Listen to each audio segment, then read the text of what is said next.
오늘부터 버스와 지하철, 택시, 항공기 등 대중교통에서의 마스크 착용이 자율화됩니다. 마스크 착용 의무가 시행된 지 2년 5개월 만으로 다만 방역당국은 혼잡도가 높은 출퇴근 시간대에는 마스크 착용을 권고했습니다.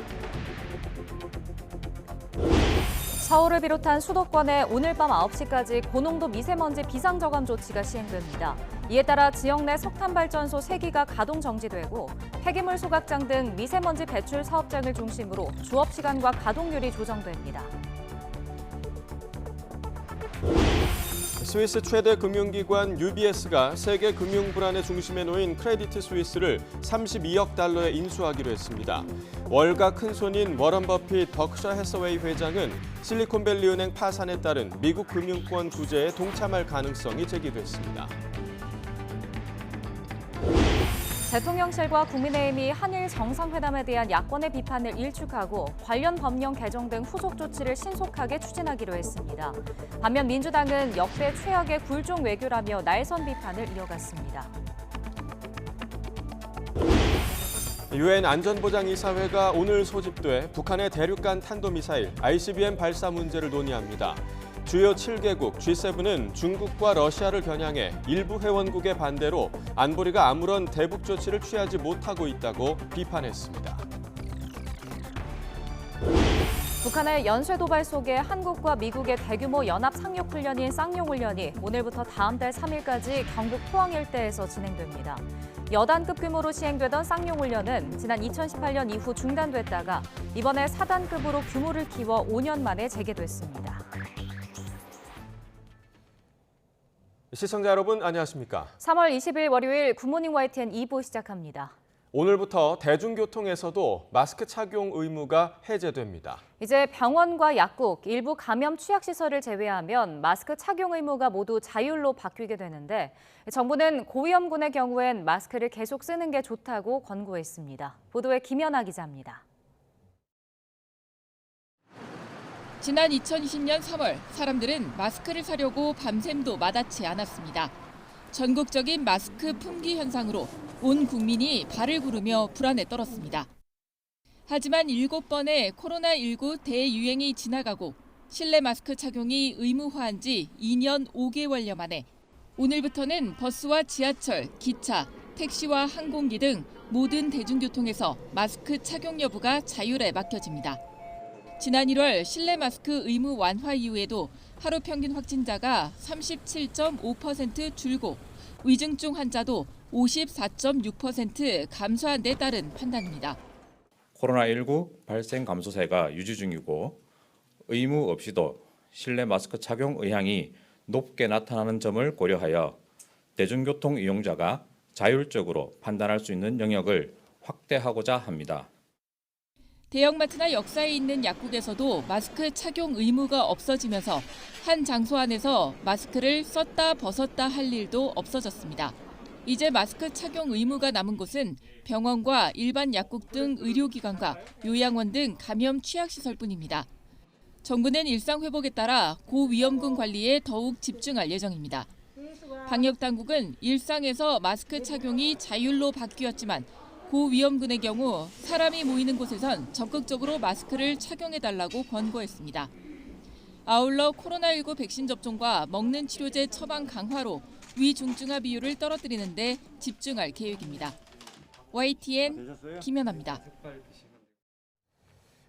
서울과 경기 중부 지역에 초미세먼지 주의보가 내려졌습니다. 한국환경공단은 서울은 어젯밤 10시를 기해 그리고 수원과 부천, 안양, 오산 등 경기 중부 11대 도시에 대해선 어젯밤 9시를 기해 초미세먼지 주의보를 발령했습니다. 초미세먼지 주의보는 시간당 평균 농도가 세제곱미터에 75 마이크로그램 이상인 상태가 2시간 이어질 때 발령됩니다. 오늘 새벽 6시부터 밤 9시까지 서울 등 수도권에 고농도 미세먼지 비상저감 조치가 시행됩니다. 이에 따라 비상저감 조치 발령 지역 내 석탄 발전소 3기 가동이 정지되고 다른 세대는 상한 가동 범위를 정해 운영을 제약하기로 했습니다. 또 행정기관과 공공기관이 운영하는 미세먼지 배출 사업장을 중심으로 조업 시간이 줄고 가동률을 낮추게 됩니다. 이와 함께 건설 공사장에서는 비산먼지 저감 조치가 이루어지고 5등급 경유차 운행이 제한됩니다. 스위스 최대 금융기관 UBS가 세계 금융 불안의 중심에 서 있는 크레디트 스위스를 32억 달러에 인수해 금융시장이 일단 한숨을 돌리게 됐습니다. 투자의 귀재, 워런 버핏 버크셔 해서웨이 회장이 미 금융권의 구원투수로 나설 전망인 가운데 미 상원은 재무부 등에 실리콘밸리 은행 감사를 지시했습니다. 이종수 기자입니다. UBS가 미국 실리콘밸리 은행 SVB 파산 여파로 위기에 빠진 세계적 투자은행 크레디트 스위스를 인수했습니다. UBS는 인수 금액으로 10억 달러를 제안했다 크레디트 스위스가 이를 거절해 32억 달러로 올려 합의에 이르렀습니다. 스위스 국립은행은 이번 인수 지원을 위해 최대 1,000억 달러의 유동성을 제공하기로 했습니다. 스위스 금융감독청은 이번 인수 타결 이후로 두 은행의 모든 사업 활동은 차질 없이 계속될 것이라고 밝혔습니다. 이번 인수 협상 타결로 세계 증시가 한숨을 돌릴 수 있게 됐습니다. Well, if a deal is reached tonight per se, that's of course a key condition that markets will be stable tomorrow. 실리콘밸리 은행 파산으로 위기에 처한 금융권의 워런 버핏 버크셔 해서웨이 회장이 구원투수로 나설 전망입니다. 버핏 회장이 미국 정부 고위관리들과 은행권 위기와 미국 지역은행 투자 가능성에 대해 논의했다고 블룸버그 통신이 보도했습니다. 앞서 버핏 회장은 2008년 금융위기 때 미국 최대 은행 골드만삭스에 50억 달러를 투자해 자본 조달을 돕는 등 구원투수 역할을 했습니다. 이런 가운데 미 상원은 최근 파산한 실리콘밸리 은행 SVB와 시그니처 은행에 대해 조사할 것을 당국에 촉구했습니다. I'm calling for an independent investigation of the Fed. 워런 의원은 실리콘밸리 은행과 시그니처 은행 경영진들이 책임져야 한다며 이들의 잘못된 경영은 입법부와 규제당국 실패 때문에 발생할 수 있었다고 덧붙였습니다. YTN 이종수입니다. 미국 재무부와 연방준비제도는 스위스 최대 금융기관 UBS의 크레디트 스위스 인수와 관련해 금융 안정을 지원하기 위한 스위스 당국의 발표를 환영한다고 밝혔습니다. 재무부와 연준은 현지 시간 19일 공동 성명을 내고 우리는 국제적인 카운터파트의 이행을 지원하기 위해 이들과 긴밀히 접촉하고 있다면서 이같이 밝혔습니다. 미국 연방준비제도가 이번 주 연방공개시장위원회 FOMC 회의를 열고 기준금리를 결정합니다. 이번엔 동결을 택하거나 또 올리더라도 이른바 베이비 스텝에 그칠 것이란 전망이 나오고 있는데요. 그 배경이 뭔지 조태현 기자가 정리해봤습니다.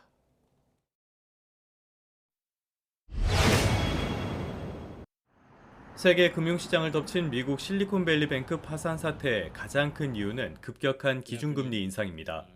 지나치게 빠른 금리 인상으로 신생 기술 기업이 입은 타격이 고스란히 은행으로 옮겨갔고 설상가상으로 실리콘밸리뱅크가 주로 투자한 채권 가치도 추락했기 때문입니다.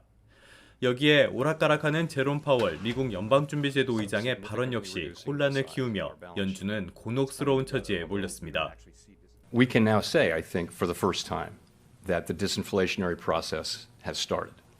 If the totality of the data were to indicate that faster tightening is warranted, we'd be prepared to increase the pace of rate hikes.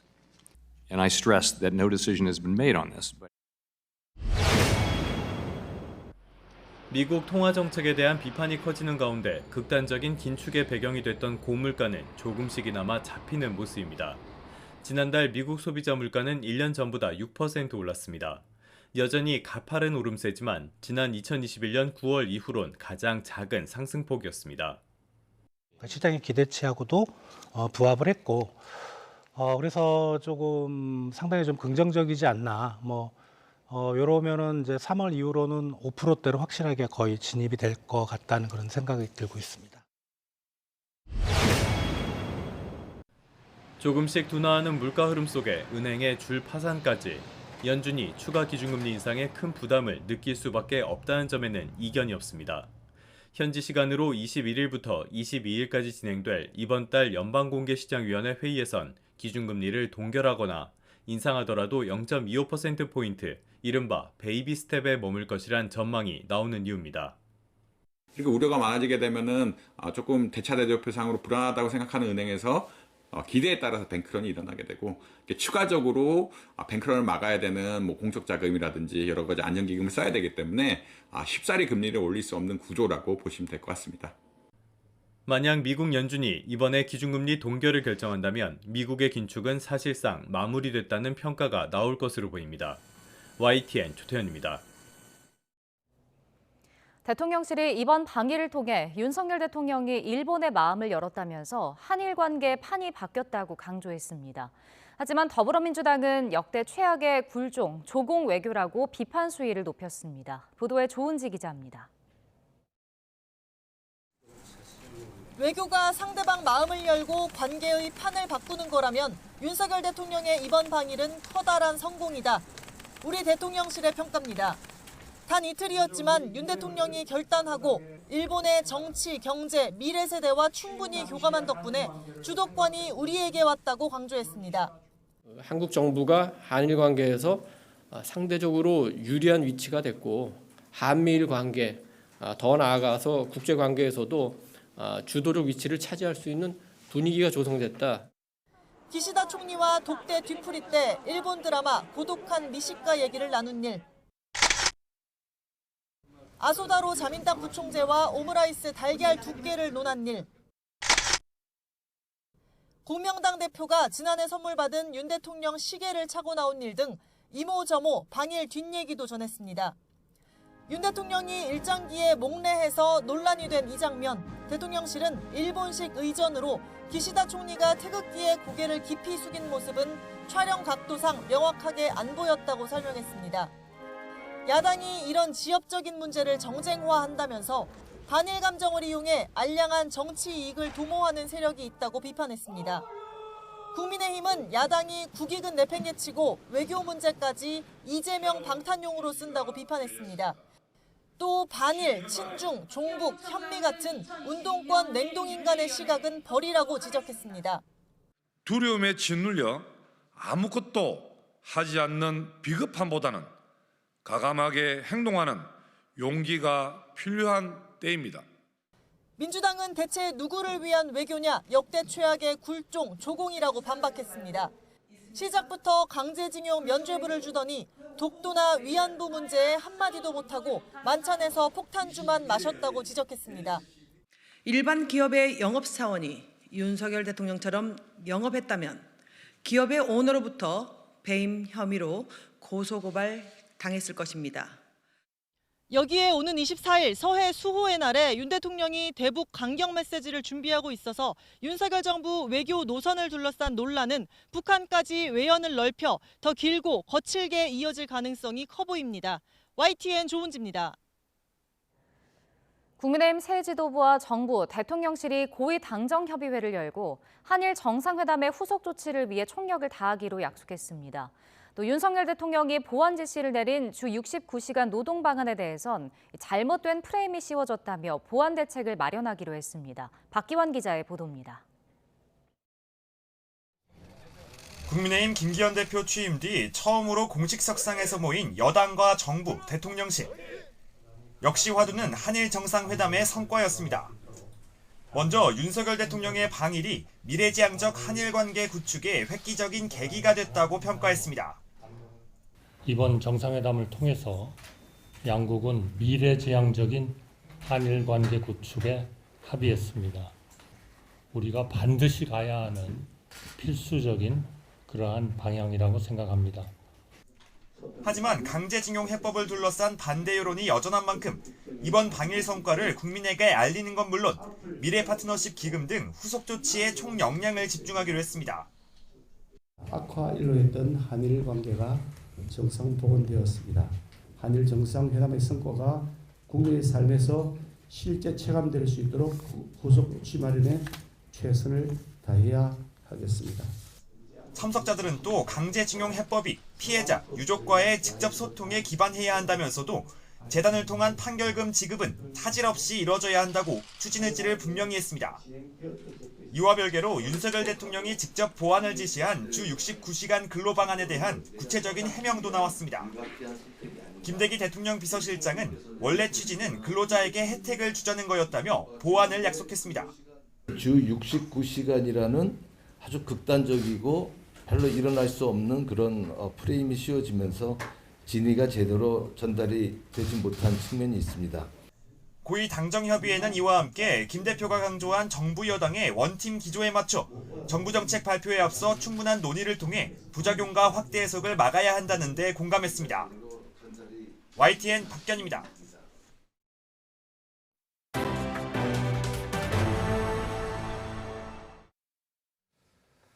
북한이 한미연합훈련에 반발해 탄도미사일 도발을 이어가면서 핵 선제 사용까지 위협하고 있습니다.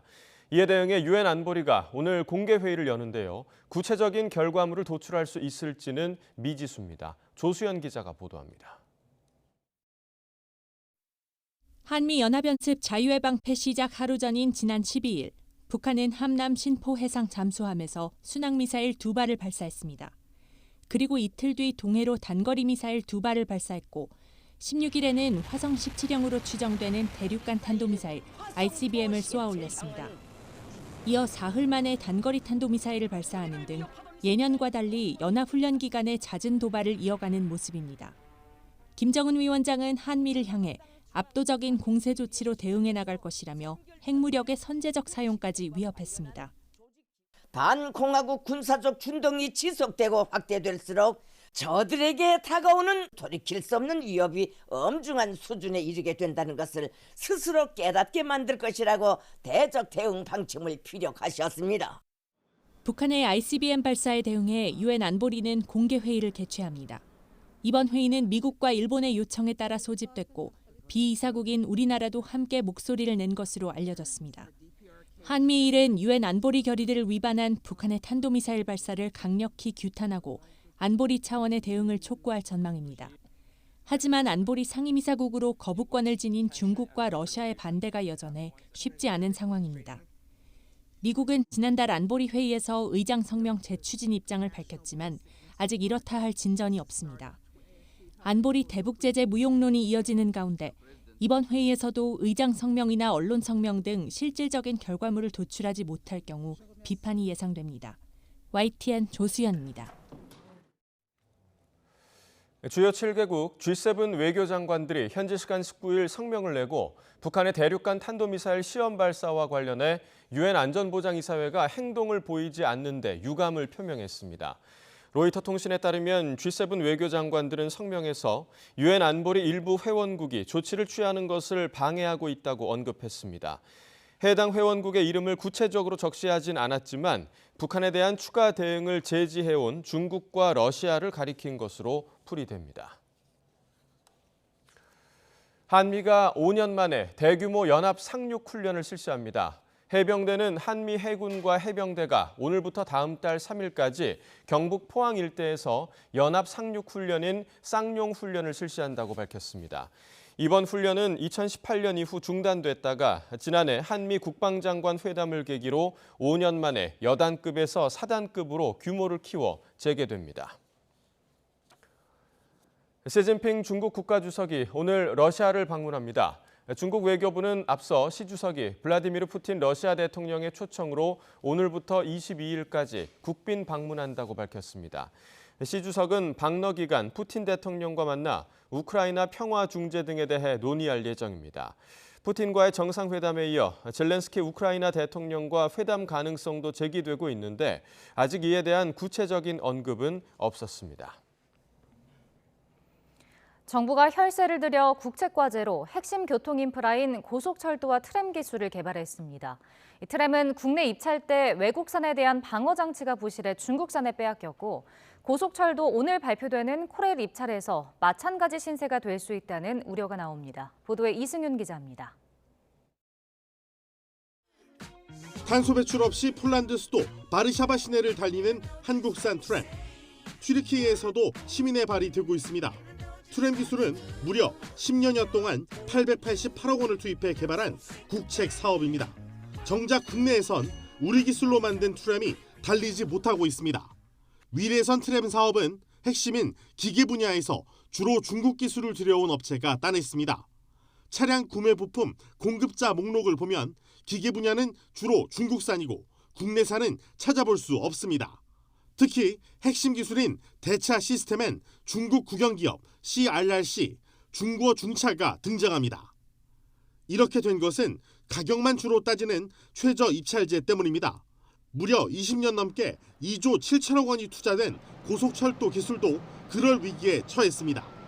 맨 앞에 동력차가 뒤에 연결된 객차를 끌고 달리는 동력 집중식은 프랑스에서 7천억 원 넘게 지급하며 배워왔고 동력차 없이 객차 밑에 모터를 분산 배치해 주행하며 가속과 감속이 뛰어난 진일보한 형태인 동력 분산식 열차 기술은 국책과제로 개발을 마쳤습니다.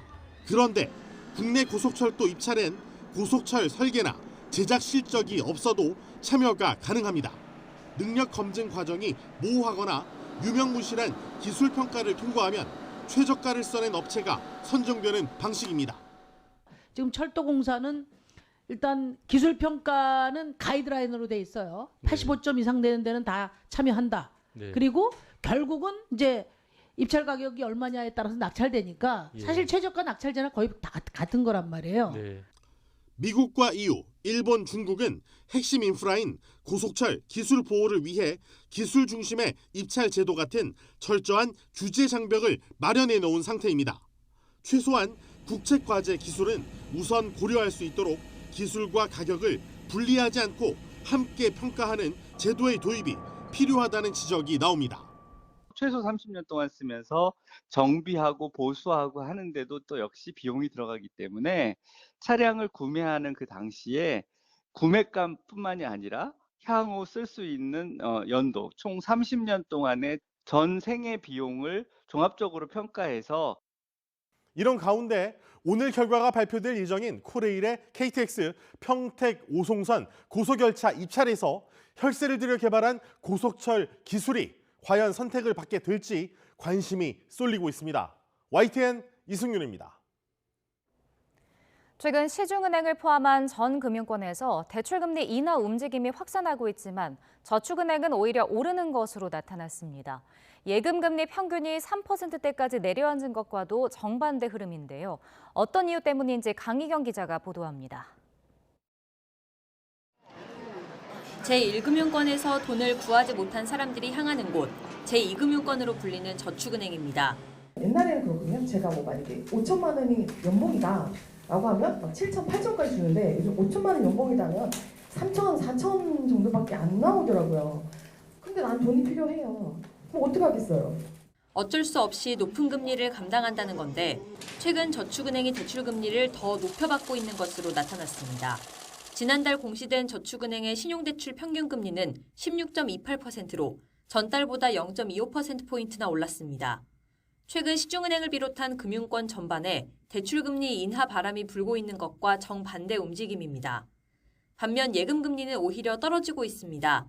지난해 말 평균 5%를 넘겼던 저축은행 정기예금 평균금리는 현재 3% 중반대까지 내려왔습니다. 이처럼 저축은행이 낮아지는 예금금리에도 대출금리를 올리는 건 지난해 출혈 경쟁을 벌인 영향이 큽니다. 지난해 말 저축은행에서는 고금리 특판 상품이 경쟁적으로 나오면서 목돈을 넣으려는 사람들이 영업 전부터 줄을 서는 오픈런 현상이 벌어지기도 했습니다. 결국 이 여파로 조달금리가 올라 대출금리도 자연스레 오른 겁니다. 신용대출 상품도 대부분 고정금리로 이루어져 있습니다. 그래서 대출이 만기가 한번 돌아와야 새로운 금리가 적용되기 때문에 금리나 반영에 시차가 있을 수밖에 없습니다. 조달금리 상승에도 법정 최고금리가 연 20%로 제한돼 있어서 저축은행이 저신용자에 대한 대출을 줄이고 있다는 점도 문제입니다.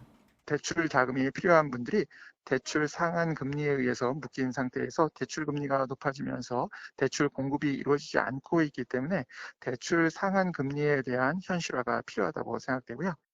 높아지는 연체율 등에 대한 건전성 우려도 이어지는 가운데 저축은행이 연초부터 예금금리를 내렸던 만큼 다음 달부턴 대출금리도 떨어지기 시작할 거란 전망이 나옵니다.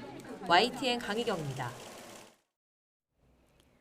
대학생들의 식비 부담을 덜어주기 위해 1,000원짜리 아침밥을 제공하는 학교들이 최근 주목을 받고 있습니다. 반면에 인건비 상승을 이유로 저녁밥 제공을 축소하는 곳도 있다고 하는데요. 김다현 기자가 학생들을 직접 만나봤습니다. 1교시도 시작하기 전인 아침 8시부터 대학생들이 식당에 길게 줄을 서 있습니다. 단돈 1,000원에 제공되는 아침밥을 먹기 위해서입니다. 원하는 반찬을 마음껏 골라 담아 먹을 수도 있고 간단한 샌드위치와 음료수를 가지고 나갈 수도 있습니다. 1,000원 학식 같은 경우에는 물가가 올라도 계속 1,000원이다 보니까 확실히 그 면에서 경제적인 면에서는 정말 도움이 되는 것 같습니다. 솔직히 말하면 하루에 3끼를 먹는 게 조금 부담으로 느껴질 때가 있었어요. 근데 저는 이제 입학하고 난 다음부터 계속 1,000원 학식을 먹었거든요. 월세, 학원비 등 안 오른 게 없는 요즘이지만 학식만큼은 가격이 저렴해 든든합니다. 19년도 때부터 계속 학교를 다녔는데 그때부터 쭉 1,000원이었거든요, 가격이. 그래서 물가는 많이 올랐는데 학식은 계속 가격이 안 바뀌어서 좀 부담이 자취생의 입장으로서 부담이 좀 많이 줄어든 것 같고. 재료비가 부쩍 올랐지만 졸업생들의 기부금 등으로 가격을 유지하고 있는 겁니다.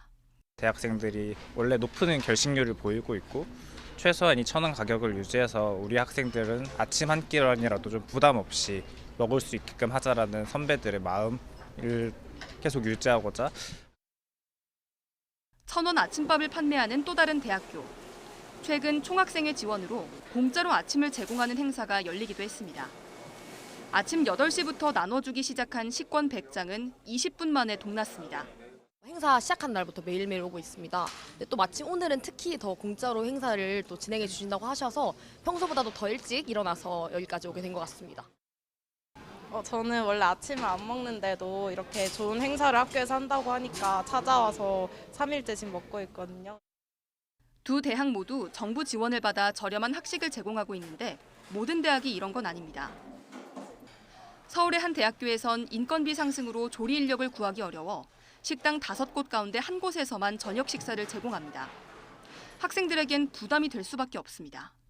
저녁 시간에도 사실 학교에 남아있을 때가 되게 많거든요. 근데 그럴 때면 이제 비싼 돈 주고 나가서 먹어야 되니까 살짝 좀 학식이 오래 열어 있으면 좋겠다라는 생각을 할 때도 있는 것 같아요. 학식은 저렴하다는 게 오랜 인식입니다.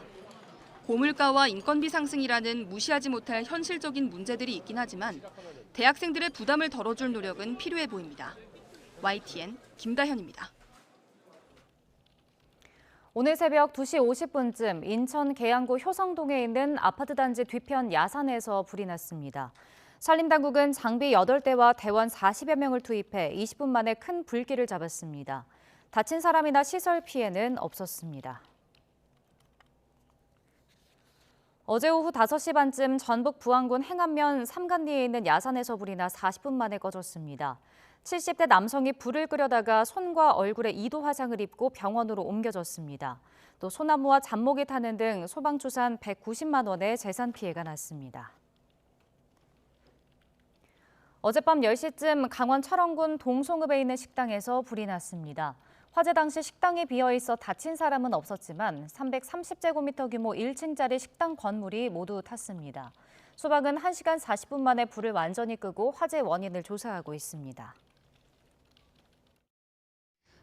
월요일 아침 추위 걱정은 없지만 안개와 미세먼지가 말썽입니다. 특히 바다 안개가 유입된 서해안을 중심으로 현재 시정이 100m가 안 되는 곳이 많은데요. 출근길 교통안전에 각별히 주의해 주셔야겠습니다. 또한 안개에 먼지까지 뒤엉키면서 서쪽 지역을 중심으로는 공기도 무척 답답합니다. 오늘부터 대중교통 이용 시 마스크 착용 의무가 해제되지만 오늘 공기 상황이 무척 좋지 못합니다. 외출하실 때에는 미세먼지 차단용 마스크를 꼭 착용해 주시기 바랍니다. 자세한 미세먼지 상황부터 살펴보도록 하겠습니다. 현재 수도권과 충남, 전북 지역에는 초미세먼지 주의보가 내려진 가운데 현재 서울의 먼지 농도는 매우 나쁨 수준까지 치솟았습니다. 오늘 중서부와 전북 지역은 종일 대기질이 탁하겠는데요.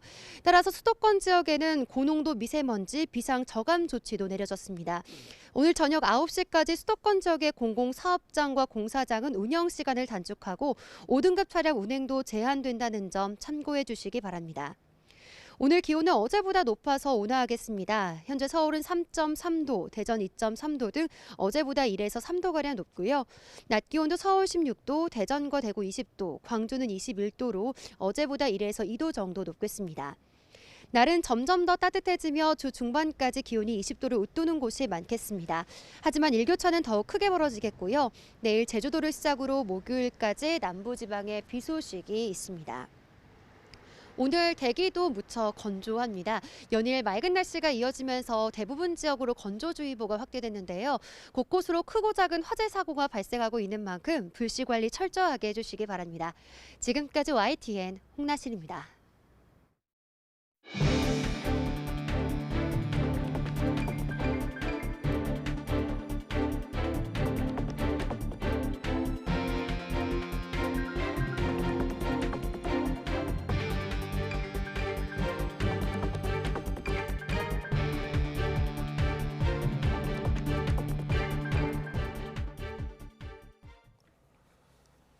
네, 오늘부터 대중교통에서 마스크 착용 의무가 전면 해제됐습니다. 하지만 앞서 방역당국은 혼잡한 출퇴근 시간대에는 가급적 마스크를 착용해달라고 권고했습니다. 직접 들어보겠습니다. 3월 20일부터 버스와 지하철 등 대중교통수단 전체에 대한 마스크 착용 의무는 전면 해제됩니다. 대중교통의 경우 1단계 의무 조정 이후에도 코로나19 발생 감소세가 유지 중이고 의무 없이도 실내 마스크 착용 의향이 높게 나타나는 점을 고려하여 대중교통 이용자가 자율적으로 판단할 수 있는 영역을 확대하고자 합니다. 다만 추가 조정 이후에도 출퇴근 시간대 등의 혼잡한 대중교통을 이용하시는 분들, 대형 시설 내 개방형 약국에서 종사하시는 분들은 마스크를 자율적으로 착용해 주시기를 권고드립니다. 격리라든가 아니면 사급으로의 전환이라든가 이런 이제 여러 가지 방역 조치에 대해서도 순차적으로 조정을 해 나갈 예정입니다. 그래서 저희가 그 정부 안에서의 검토를 거쳐서 이러한 이제 조정 계획에 대해서는 3월 말에 일괄적으로 발표해 드릴 예정입니다. 네, 이에 따라 서울시는 시민이 버스, 지하철 등을 안심하고 이용할 수 있도록 승객 혼잡도 정보를 실시간 제공하는 등 생활 방역을 강화합니다. 버스는 버스 정보 안내 단말기에서 실시간 도착과 차량 혼잡도 정보를 제공하고 지도 애플리케이션에서 버스 정보를 검색할 때 혼잡도를 확인할 수 있도록 했습니다. 지하철은 또 타 지하철 앱을 통해 수도권 1호선에서 8호선 객차별 혼잡도를 제공합니다. 일본 정부가 윤석열 대통령을 오는 5월 히로시마 G7 정상회의에 초청하는 방안에 대해 최종 조율에 들어간 것으로 알려졌습니다. 일본 정부는 공식적으로는 말을 아끼고 있지만 한일 정상회담을 계기로 초청 분위기가 무르익었다는 관측이 나오고 있습니다. 도쿄에서 김세호 특파원이 전해드립니다. 한일 정상회담을 마친 윤석열 대통령이 돌아간 직후인 지난 17일 오후 기시다 후미오 총리의 저출산 대책 기자회견에서도 한일 정상회담과 윤 대통령에 관한 질문이 나왔습니다. 기시다 총리는 이 자리에서 윤 대통령이 강제동원 해법안 마련 등 어려운 결단을 했다며 경의를 표한다고 밝혔습니다. 隣国であるだけに様々な経緯や歴史もありますが、それを乗り越えて困難な決断と行動されたユン大統領には心から敬意を表したいと思います。 이런 가운데 요미우리 신문은 일본 정부가 오는 5월 히로시마 G7 정상회의에 윤 대통령을 초청하는 방향으로 최종 조율에 들어갔다고 보도했습니다. 앞서 기시다 총리는 한일 정상회담에서 오는 5월 히로시마 G7 정상회의에 윤 대통령을 초청하고 싶다는 의사를 전달한 것으로 전해졌습니다. 윤 대통령 역시 히로시마 G7 정상회의 참석을 강력히 희망하고 있습니다. 기시다 총리를 비롯해 일본 정치권의 윤 대통령에 대한 호의적인 평가를 비춰볼 때 분위기는 상당히 무르익은 것으로 보입니다. 다만 일본 정부는 공식적으로는 G7 정상회의에 윤 대통령을 초청할지 여부에는 아직 정해지지 않았다며 말을 아끼고 있습니다. 또 화이트리스트 복귀, 오염수 방류, 사도광산 등 무거운 현안이 산적한 상황에서 기시다 총리도 해결해야 할 과제가 남았다며 여지를 남겼습니다. 이 때문에 윤 대통령의 5월 G7 정상회의 참석 여부는 추후 일본의 구체적인 행동과 공식 입장을 더 지켜봐야 할 것으로 보입니다. 도쿄에서 YTN 김세호입니다. 12년 만에 한일 셔틀 외교를 복원한 윤석열 대통령이 방일 성과를 공유하고 후속 조치 점검에 나섭니다. 윤 대통령은 오늘 용산 대통령실에서 비공개 수석비서관 회의를 주재해 한일 정상회담 결과와 관계 정상화 방안 등을 논의합니다. 이어 낮 12시에는 한덕수 국무총리와 오찬을 겸한 주례회동을 통해 방일 성과를 뒷받침할 법령 개정 등 실무 절차를 다룰 것으로 보입니다. 한미일 북핵 수석 대표가 북한의 단거리 탄도미사일 발사 후 전화 협의를 통해 북한의 도발을 강력히 규탄했습니다. 외교부는 김건 한반도 평화교섭본부장이 성김 미국 대북 특별대표 후나코시 다케이로 일본 북핵 수석 대표와 통화를 하고 북한의 이번 미사일 발사가 유엔 안보리 결의에 대한 명백한 위반이자 한반도와 영내 평화와 안정을 위협하는 도발임을 지적했다고 전했습니다. 삼국 수석 대표는 미국 유엔 본부에서 현지 시각 20일 열리는 안보리 회의를 비롯해 북한의 도발에 대한 국제사회의 단호하고 단합된 대응을 이끌어내기 위한 한미일 간 긴밀한 소통과 공조를 계속 강화해 나가기로 했습니다. 북한이 성명과 담화를 잇따라 쏟아내며 최근에 열린 유엔 안보리의 북한 인권 관련 비공식 협의를 놓고 미국과 유엔을 강하게 비난했습니다. 유엔 주재 북한 대표부는 언론 성명에서 미국의 비열한 인권 압박 소동은 북한의 존엄과 자주권에 대한 난폭한 침해라면서 가장 강력한 수단으로 응징하려는 대응 의지가 철저하고 명백하다고 밝혔습니다. 북한 외무성의 김선경 국제기구 담당 부상도 담화를 내고 불에 기름을 치는 것과 같은 유엔 사무총장의 처사를 강력히 규탄하며 전면 배격한다고 주장했습니다. 스위스 최대 금융기관 UBS가 미국 실리콘밸리 은행 파산 여파로 위기에 빠진 세계적 투자은행 크레디트 스위스를 32억 달러에 인수했습니다. 세계 금융시장에 큰 충격파를 일으킬 것으로 우려됐던 세계적 투자은행 크레디트 스위스의 위기가 스위스 최대 금융기관 UBS의 인수로 급한 불을 끄게 됐습니다. 스위스 정부와 스위스 국립은행은 현지 시간 19일 기자회견을 열고 스위스 연방정부와 금융감독청, 스위스 국립은행의 지원 덕분에 UBS가 오늘 CS 인수를 발표했다고 밝혔습니다. 일하는 60세 이상 노인이 10년 사이 2배로 늘었고 60세 이상 고용률 역시 역대 2월 중 최고치를 찍었습니다. 고물가로 팍팍해진 살림이 영향을 미친 것으로 보이는데 일하는 청년은 줄고 또 일하는 노인은 급증한 상황에서 정년 연장과 국민연금을 둘러싼 고민이 깊어질 전망입니다. 윤현숙 기자입니다.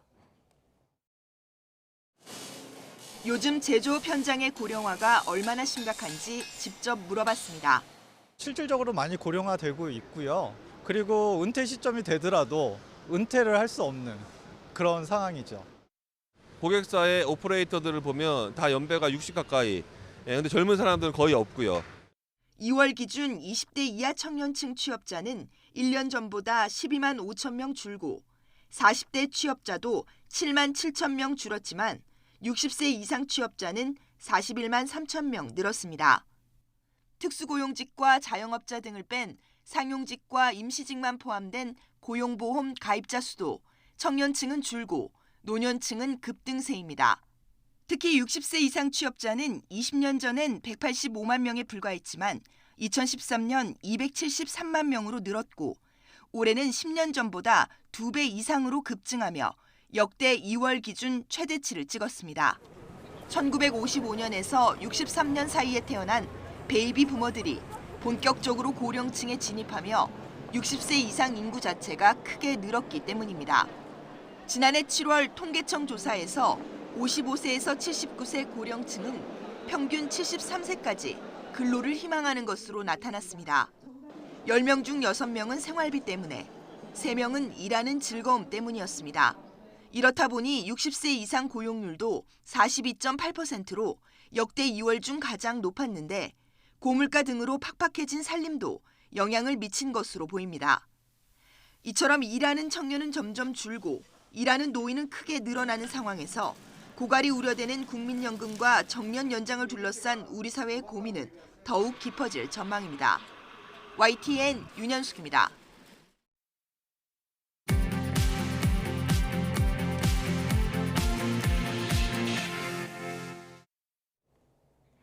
이 시각 세계는입니다. 우크라이나 전장에서 중국산 탄약이 사용된 것을 미국 정부가 확인했다고 일본 교도통신이 보도했습니다. 시진핑 중국 국가주석이 오늘부터 러시아를 국빈 방문해 푸틴 러시아 대통령과 정상회담을 가질 예정인데요. 중국의 무기 제공을 합의할지 관심을 모으고 있습니다. 김원배 기자가 보도합니다. 러시아가 침공한 우크라이나 전장에서 중국산 탄약이 사용된 것을 미국 정부가 확인했다고 일본 교도통신이 보도했습니다. 미국 정부는 탄약의 재질 등을 분석해 제조국을 중국으로 특정해 관계국의 기밀 정보로 통보했습니다. 미국 정부는 러시아 측이 중국산 탄약을 사용한 것으로 보고 있습니다. 미국 정부 당국자는 탄약 종류를 밝히지는 않았습니다. 중국이 러시아에 탄약을 공여했는지 아니면 중국제를 사용하는 제3국을 경유해 사용됐는지 등 입수 경로는 아직 확인되지 않았습니다. 교도통신은 우크라이나 동부에서 전투가 격화하면서 러시아군과 러시아 민간 용병업체 와그너 그룹의 탄약이 부족한 상황이라 중국제로 보충한 것으로 보인다고 전했습니다. 미국 정부는 중국산 탄약 입수 경로를 분석하고 있습니다. 만약 중국이 제공한 것으로 드러나면 보복 조치를 취해 미중 대립이 격화할 것으로 예상됩니다. 중국 정부는 그동안 우크라이나 사태에서 중립을 주장하며 무기 공유도 부인하고 있습니다. 중국과 관계를 강화하는 벨라루스를 경유해 러시아 측으로 중국산 무기가 넘어갔을 가능성도 제기되고 있습니다. 조 바이든 미 대통령은 최근 중국이 러시아에 무기를 제공하기 위한 주요한 계획을 세웠을 것이라고 예상하지 않는다면서도 중국이 이 경고를 무시할 경우 대응할 것이라고 경고했습니다. 미국 정부는 이번 주 시진핑 중국 국가주석이 러시아를 방문해 블라디미르 푸틴 러시아 대통령과 정상회담을 할 때 중국의 대러시아 무기 제공을 합의할지 주목하고 있습니다. YTN 김원배입니다. 러시아는 푸틴 대통령에 대한 국제형사재판소 ICC의 체포영장 발부에 대해 법적으로 무효라는 입장을 되풀이했습니다. 드미트리 페스코프 크렘린궁 대변인은 현지 시간 19일 국영방송과의 인터뷰에서 ICC의 어떤 결정도 법적으로 효력이 없으며 ICC 자체를 인정하지 않는다고 답했습니다. 우크라이나는 푸틴 러시아 대통령이 우크라이나 내 점령지 마리우폴을 방문한 데 대해 도둑다운 야밤 방문이라고 비난했습니다. 우크라이나 국방부는 현지 시간 19일 트위터를 통해 도둑답게 밤을 틈타 마리우폴을 방문했다고 꼬집었습니다. 마잉주 전 타이완 총통이 전현직 타이완 총통으로는 처음으로 이번 달 중국을 방문합니다. 마 전 총통은 오는 27일부터 다음 달 7일까지 중국 난징, 우한, 창사, 충칭, 상하이를 방문할 예정이라고 밝혔다고 로이터가 보도했습니다. 마 전 총통이 시진핑 중국 국가주석을 비롯해 중국 관리나 지도자를 만날 것인지에 대해서는 밝히지 않았습니다. 연금 개혁을 강행하는 에마뉘엘 마크롱 프랑스 대통령의 지지율이 2018년 노란조끼 시위 이후 최저를 기록했습니다. 프랑스 여론연구소가 공개한 조사 결과 마크롱 대통령의 지지율이 28%로 지난달보다 4%포인트 하락했습니다. 노란조끼 시위로 가장 낮았던 2018년 12월 23% 이후 두 번째로 저조한 지지율입니다. 방글라데시 한 고속도로를 달리던 버스가 길가 도랑으로 추락하는 사고가 발생해 19명이 숨졌습니다. AP통신 등에 따르면 현지 시간 어제 오전 방글라데시 남서부 도시 쿨나에서 수도 다카로 향하던 버스가 쉬브차르 지역의 한 고속도로 다리 진입로에서 난간을 들이받은 뒤 9m 아래 도랑으로 추락했습니다. 이 사고로 지금까지 19명이 사망했으며 25명이 다쳤습니다. 지금까지 이 시각 세계는이었습니다.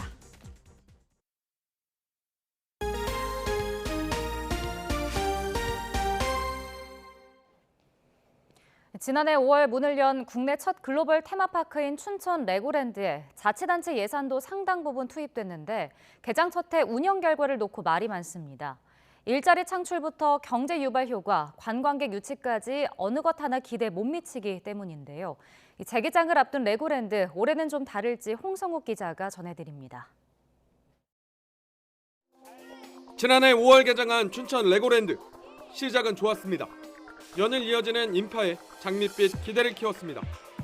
연간 200만 명 이상 관광객, 9천 개의 일자리, 지방 세수만 연간 44억 원을 벌어들일 거라 장담했습니다. 시작은 좀 미약하게 시작할 수 있겠으나 한 150만, 200만 선에서 저희가 보고, 그러나 점차적으로 저희는 한 300만 명까지도 바라보고 있습니다. 하지만 기대는 오래가지 않았습니다. 관람객은 날이 갈수록 줄었고 급기야 지난 1월부터 휴장에 들어갔습니다. 현재는 이렇게 운영을 하지 않고 있습니다. 겨울철 놀이기구 관리와 유지 보수를 이유로 3개월간 문을 닫은 겁니다. 직원 800여 명 가운데 절반 이상인 계약직 직원들이 직장을 잃었습니다. 오는 24일 재개장을 앞두고 다시 500여 명을 채용하지만 대부분 계약직입니다. 200만 명을 예상한 연간 관광객도 마찬가지. 레고랜드가 방문객 수치 등 경영 지표를 비공개한 탓에 정확한 방문객 수는 알 수 없습니다. 다만 춘천시가 통신사 빅데이터 자료를 토대로 관광객 수를 추산한 결과 지난해 방문객 수는 약 67만여 명. 이마저도 자료를 요청할 때마다 수가 달라 진위 공방까지 이어지고 있습니다. 강원도나 춘천시에서 가져갈 수 있는 수익이 있는데, 그럼 레고랜드가 구체적으로 얼마를 벌어들였는지 이거에 대해서 정확하게 파악을 하고 있어야 되는데, 지금은 뭐 관광객 수, 입장객 수도 파악하지 못하는 상황이기 때문에 좀 심각한 문제라고 볼 수 있습니다. 당연히 매출도 기대 이하입니다. 강원도는 연간 200만 명이 다녀갈 때 입장료 수익에서 2억 원 정도를 받기로 약속했는데 이마저도 받을 수 없는 상황. 반면 운영사인 멀리는 걱정이 없습니다. 법인세와 취득세, 재산세 등 각종 세제 감면 혜택은 물론 테마파크 39만 제곱미터 부지는 100년간 무상으로 사용하고 있습니다. 일부 시설 보강 후 오는 24일 재개장을 앞둔 레고랜드. 올해도 장밋빛 기대를 키우는 이유입니다. YTN 홍서욱입니다.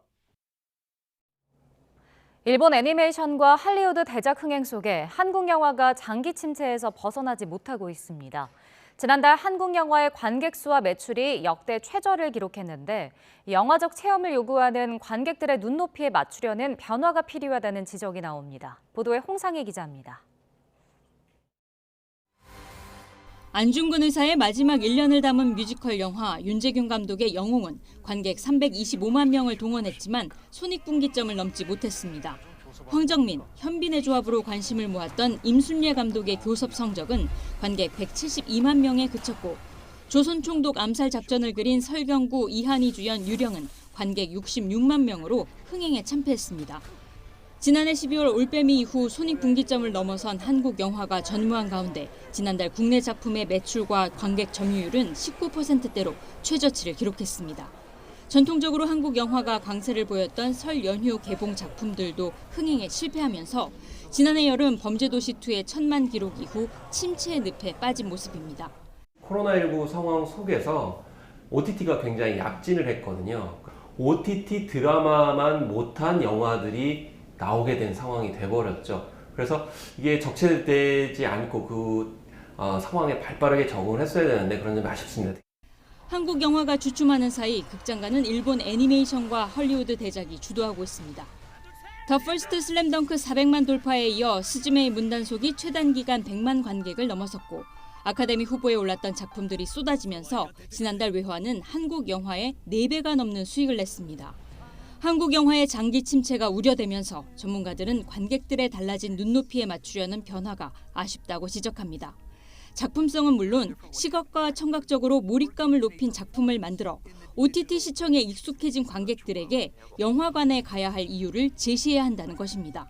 관객 수는 줄어들었는데 오히려 관람료는 많이 뛰었거든요. 그게 이제 영화적인 어떤 시네마스코프의 어떤 그 비율이라든가 또 사운드라든가 이런 것들이 중요한 작품으로 거론이 되면서 이제 영화관에서 봐야 될 영화, 두 종류로 좀 구분을 할 수 있을 것 같습니다. CGV와 롯데시네마, 메가박스 중앙 등 멀티플렉스 3사는 다음 달 개봉하는 리바운더와 킬링 로맨스, 드림 등 세 작품에 개봉 지원금을 지급해 한국 영화 지원에 힘을 보태기로 했습니다. YTN 홍상입니다. 거북선의 모습이 갑판 전체에 지붕을 둥글게 씌운 형태가 아닌 중앙 갑판 부분에 판자를 세우고 지붕을 올려 한 층을 더 쌓은 구조며 전체 지붕을 철갑으로 덮은 건 아니라는 주장이 제기됐습니다. 조선시대 신기전을 처음 복원한 전통 화약무기 전문가인 최연석 항공철도사고조사위원장은 1795년 편찬된 이충무공 전서에 담긴 거북선 설계 자료, 귀선도서를 분석해 이런 결론을 얻었다며 이같이 밝혔습니다. 최 위원장은 귀선도서를 토대로 거북선은 앞에서 보면 판옥선 위에 책모자를 씌운 구조가 된다며 1894년 통제형 해유문서에 2층과 3층 전후 좌우에 함포를 배치했다는 내용을 확인했다고 설명했습니다. 위르겐 클린스만 감독이 이끄는 축구대표팀이 오늘 본격 출항합니다. 클린스만호는 오늘 오후 2시 경기도 파주 NFC에 모여 4시부터 훈련을 시작합니다. 클린스만 감독은 첫 소집 명단에 카타르 월드컵에서 활약한 태극 전사들과 오현규, 이기재를 포함시켰습니다. 손흥민은 오늘 오후, 김민재와 이강인은 내일 입국해 차례로 합류할 예정입니다. 황희찬은 부상으로 명단에서 제외됐습니다. 대표팀은 24일 울산에서 콜롬비아전을 치른 뒤 28일 서울에서 우루과이와 맞붙습니다. 월요일 출근길 교통안전에 각별히 주의해 주시기 바랍니다. 서쪽 지방을 중심으로 안개가 가득 끼어 있는데요. 특히 현재 서해안 지역에는 가시거리가 100m가 채 안 되는 곳이 많습니다. 여기에 초미세먼지까지 잔뜩 뒤엉켜 있습니다. 현재 수도권과 충남, 전북 지역에는 초미세먼지 주의보가 내려져 있고요. 서울 지역은 초미세먼지 농도가 매우 나쁨 수준까지 치솟았습니다. 오늘 중서부와 전북 지역은 종일 대기질이 탁하겠고 그 밖의 지역은 오전까지 먼지 농도가 짙게 나타나는 곳이 있겠습니다. 또한 수도권 지역은 고농도 미세먼지 비상 저감 조치도 내려졌습니다. 외출하실 때에는 미세먼지 차단용 마스크를 꼭 착용해 주시기 바랍니다. 또한 맑은 날씨가 이어지면서 전국 대부분 지역으로 건조주의보도 확대됐습니다. 곳곳으로 크고 작은 화재 사고가 발생하고 있습니다. 불씨 관리 철저하게 해주시기 바랍니다. 현재 서울 기온은 3.3도, 대전은 2.3도 등 어제보다 1에서 3도가량 높게 출발하고 있습니다. 낮 기온은 서울 16도, 대전과 대구 20도, 광주는 21도로 어제보다 1에서 2도 정도 높아 온화하겠습니다. 주 중반까지 대부분 지역의 기온이 20도를 웃돌며 날이 따뜻하겠고요. 하지만 일교차는 더 크게 벌어지겠습니다. 내일 제주도를 시작으로 목요일까지 남부지방에는 비가 내릴 전망입니다. 날씨였습니다. 굿모닝 YTN 2부 마칩니다. 잠시 후 6시 50분 3부에서 뵙겠습니다.